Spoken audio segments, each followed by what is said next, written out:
Palantino hitting the front from the Tarzino. Palantino just.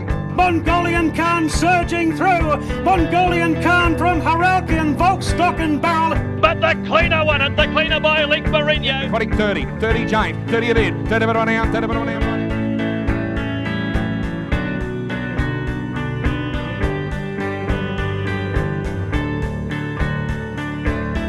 Tasmania may be the smallest state in Australia geographically, but in recent years it's been punching well above its weight. Despite having only 2% of the country's broodmare banned, it's produced racetrack stars such as Mongolian Khan, Palantino and, of course, the cleaner. As we head toward the Tasmanian Yearling Sale, we'll explain why horses bred there have been performing so well and introduce you to some of the people driving the industry forward on the Apple Isle. Tasmanian success stories don't come much better than Jenny Watson. From only 8 broodmares, she bred 2-time Group 1 winner Palantino, an $85,000 sale topper 3 years ago. Palantino draws away. He's too good. Palantino by 3/4 to Blackheart Butt. But Palantino takes out the Group 1 Maccabi Diva Stakes. Palantino was just striking right from the word go, and he's lived up to his looks. It was just the most amazing feeling. I mean, it's what we breed for, that elusive Group 1, and now he's won 2. So yeah, it's thrilling. But it's not only Palantino doing Tasmania proud on the mainland. Jenny herself was recently recognised for her efforts when winning the Dedication to Breeding prize at the National Godolphin Stud and Stable Staff Awards in December. And that night she also won the Overall Excellence Award ahead of the 5 other category winners. I felt a bit like, why am I here when there's all these great people and leaders of the industry, and here I am from Tassie. So it was an exciting night, and it was great to meet other people, the other finalists. I've made some friends through it, and keep in touch on Facebook, and so it was lovely. It was really, really nice.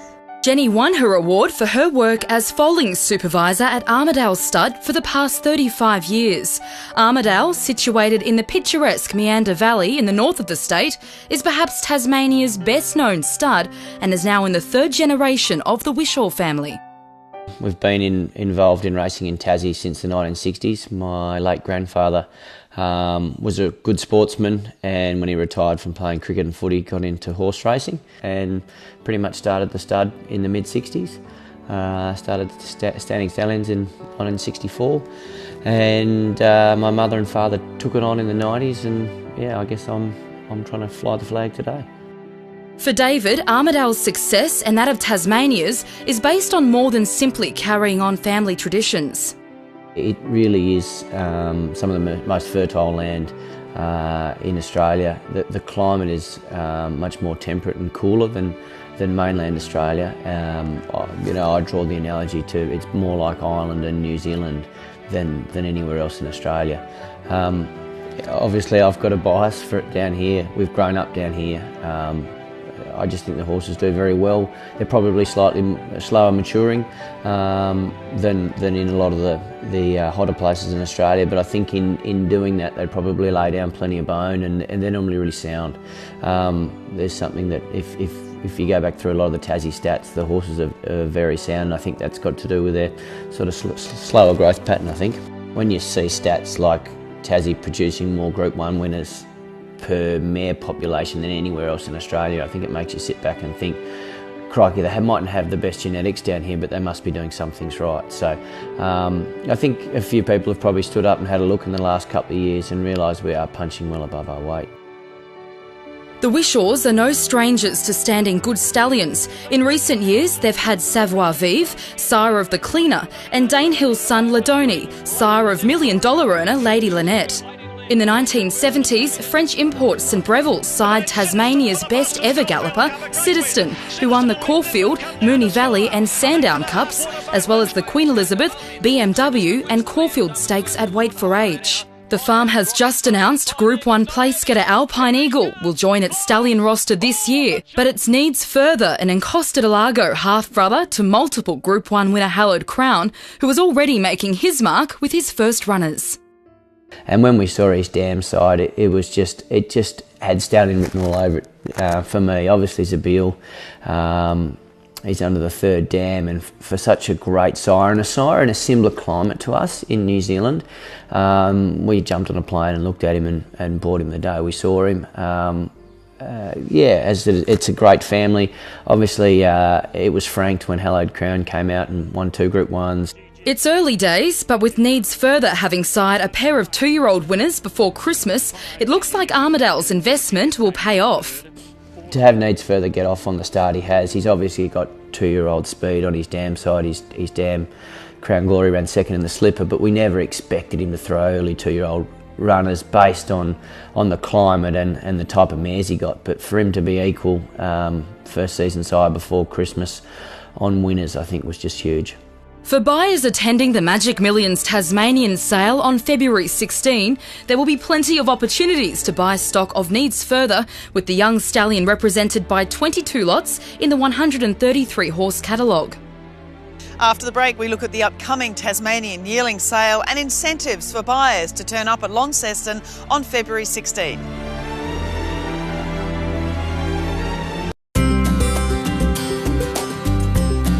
With recent increases in prize money in Tasmania, the racing and breeding industry is on an upward spiral. There's plenty to look forward to in Tassie during the 2017 yearling sale season.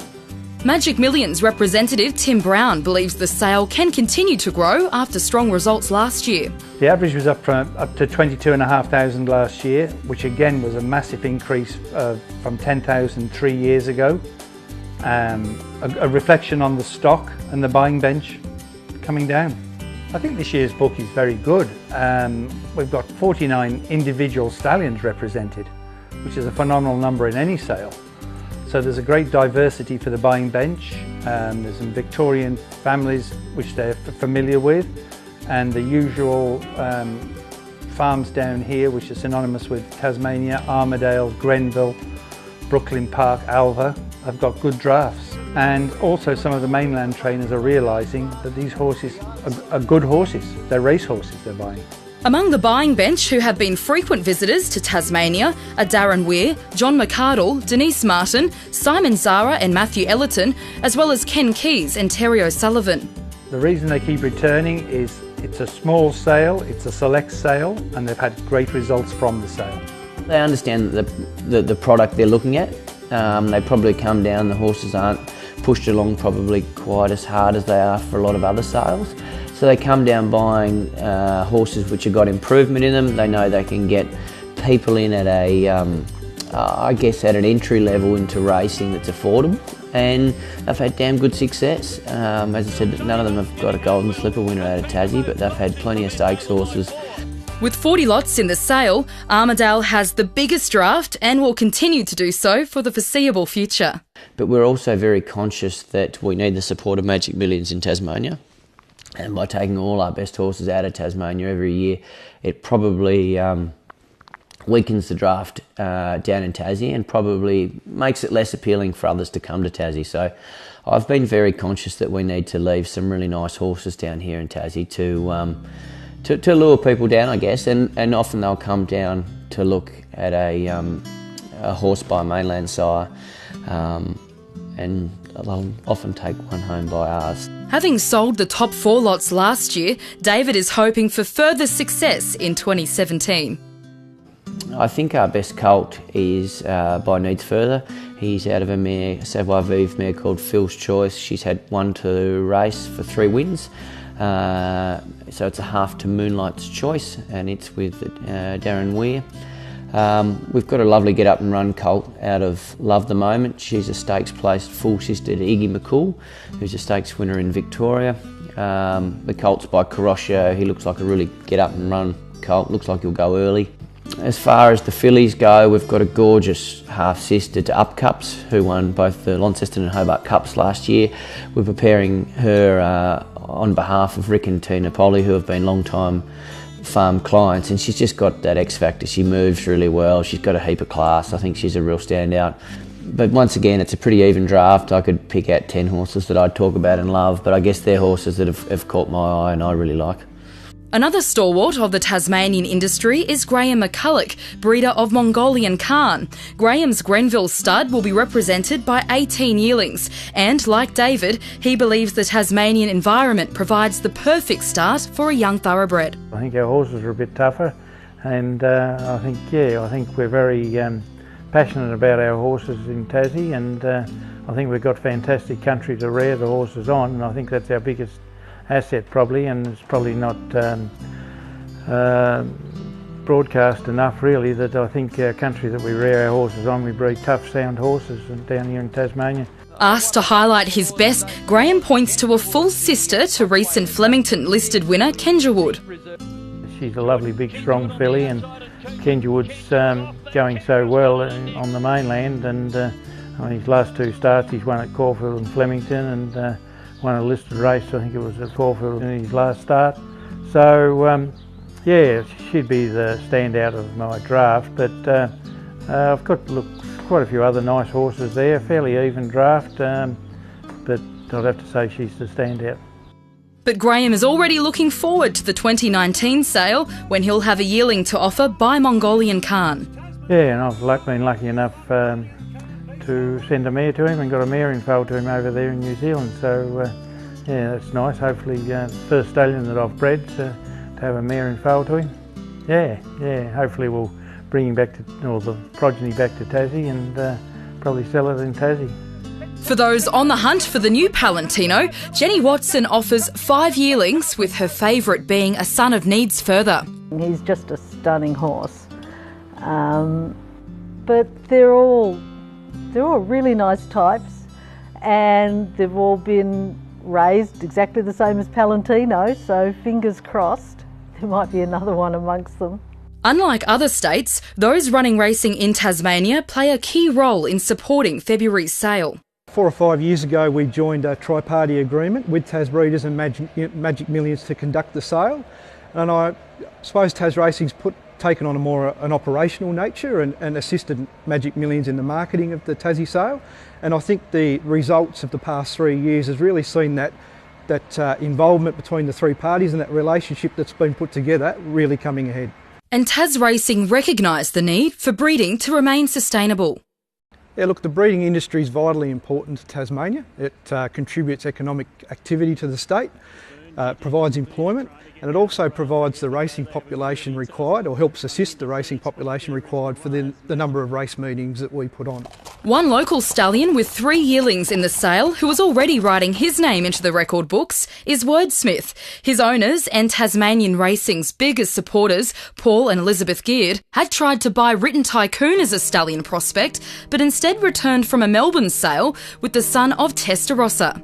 Wordsmith has been a really great purchase for us, and it was just by chance that I purchased him at a sale in Melbourne, and he's been running somewhere about 70% winners to runners in the last few years, and it's just unheard of anywhere. And at the time when I purchased him, I was looking at a stallion, and they told me they wanted $500,000 for him, and I decided that was too much, and I finished up getting Wordsmith for $26,000, so a big difference, but I think he's been just as good.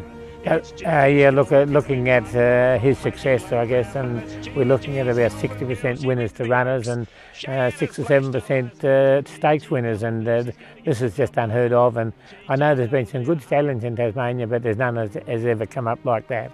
This success has been built on limited books. At his first season to stud in 2009, he covered just 16 of the Geard's own mares. Now mares are coming from the mainland to visit Paul's Pride and Joy. Yes, we have. We've had some mainland horses come over to him the last 2 years. So, and yeah, look, it's great that they've come over here, and with the sales going on, there's some been purchased at the Magic Million sales, and they've gone over to the mainland. So I'm looking forward to seeing those front up in the next 12 months. We did have a very good offer 12 months ago to send him over there, and we were offered very good money. And yeah, it was tempting, but I'm very loyal to Tasmania, and I'd be wary of getting another stallion as good for myself, and You know, as I said, we're breeding good racing horses for ourselves, and that's where it stops. Nobody can doubt the Gids' commitment to the state. They have 34 horses in training, all of which are easily recognisable as they carry the words GG's in their name. Look, I no doubt our horses and my horses are good enough now to race on the mainland, and I follow the times of racing, and our horses are running as good a times as the mainland.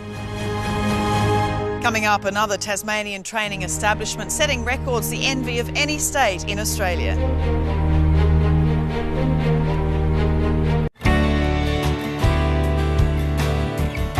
Welcome back to our look inside the Tasmanian racing and breeding industries, and another training stable taking on and beating the best. For proof that Tasmania's best can compete anywhere in Australia, look no further than Scott Brunton. Alongside his father, David, Scott has been champion trainer in the state for 8 seasons, and his idyllic stable on 7 Mile Beach has been the launchpad for many successful raids on Victorian racing. Yeah, we've been very, very lucky. The Tasmanian Sale and the Tasmanian breeders have been very good to us. Been lucky enough to train some terrific horses. Lady Lynette was an exceptional mare. She cost about 11 or 12,000 at the local sales and went on to win 1.2 million. She was tremendous. Banker Mo, I think he cost $2,100 at the local sale. Mandy Gum purchased him, and she thought she might, it's cheap and she might have a little bit of fun with him, and I think he earned 800,000. So we've been very lucky in those instances. We've got a great owner group, great support base, and we've been able to mix success over in Melbourne and locally, so it's been fantastic for us. Alongside the likes of Darren Weir and Simon Zara, Scott will no doubt be active at his local sale. Sort of like to buy locally, and sort of, you know, we've got a beautiful thing down here in Tasmania, so to keep it going, you've got to stick the money in the state and keep at it. But the horses that are prepared for the sales down here, they'd mix it in most sales, not on type. So I think good upbringing is paramount to how they perform and how they go forward as a racehorse in the future. We've got unique farms, great places all around the state. Like from north to south, they all breed. And a lot of them do go to the sales.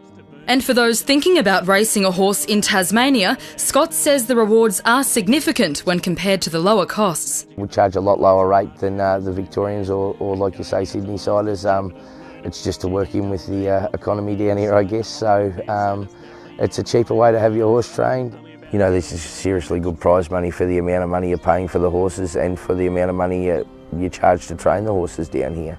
And it seems Scott's confidence in Tasmania is matched by many of those involved in the local industry. Just 240 foals were born in the state last year, down almost 200 on 10 years previously.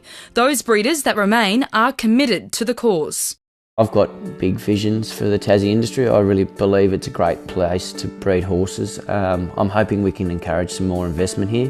Broodmare numbers have declined in the last 10 years from 750 mares being covered in Tassie to under 300.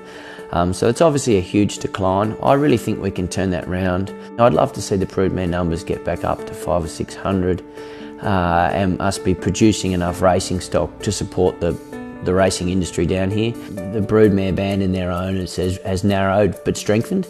I think we're a pretty cohesive group that have got one another's back, and we're very passionate about what we do, and I think that probably stands us in good stead.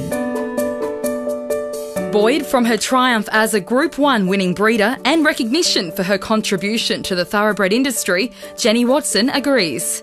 You know, we produce really good, tough, sound racehorses that can win at the highest level, because you've got Mongolian Khan as a recent Group 1 winner as well as Palantino. It's full of people who love the industry and are passionate about it, and I think, yeah, we shouldn't sell ourselves short because we can breed with the best of them.